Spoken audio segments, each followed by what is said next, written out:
Hi everyone, today we're starting a new chapter, chapter 5, and we're learning about energy, heat, and calorimetry. So more quantities in chemical reactions, and specifically related to energy. So there's a lot of new energy words here, and we're going to look at a couple of examples to see how those come together.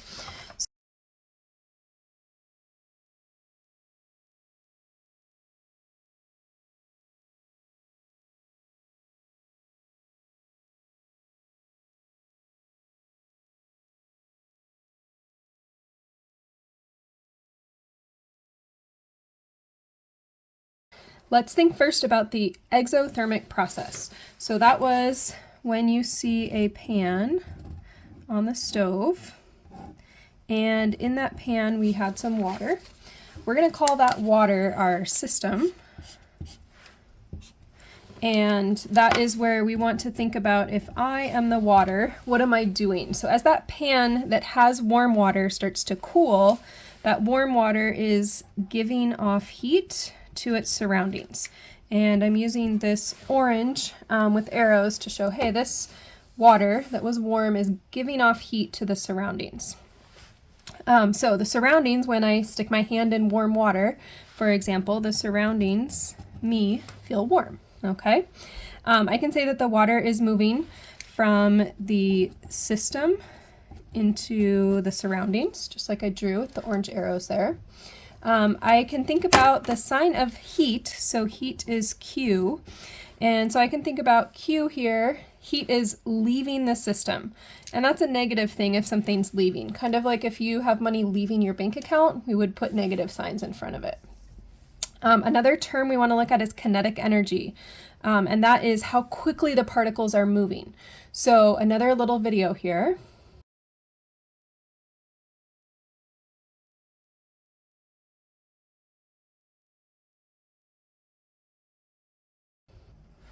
And in that video, you could see that the particles were slowing down as this was cooling.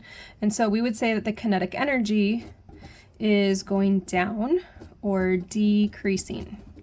And with that, you noticed in the video also that our temperature is also going down. And so this will continue until ultimately the surroundings and the water are all at the same temperature. Now, second example was our endothermic process. And so this was another skillet on the stove with a couple of ice cubes in it. Again, we're going to have the perspective that the ice cubes, the water in the ice cubes, that's our system.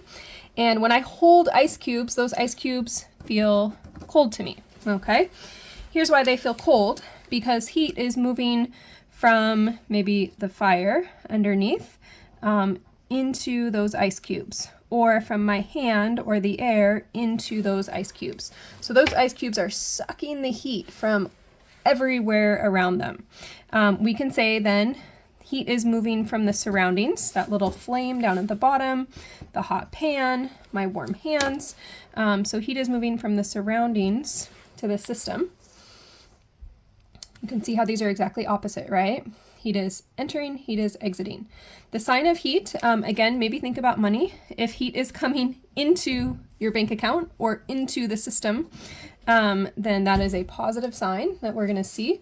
And we expect to see exactly the opposite here. So kinetic energy, if you watch this little video,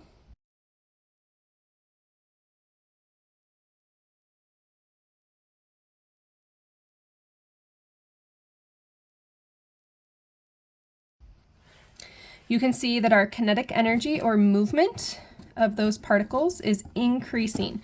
And we could see that where the particles were static initially, right, like pretty much solid, then they start moving more, right, those water molecules, as I added that heat.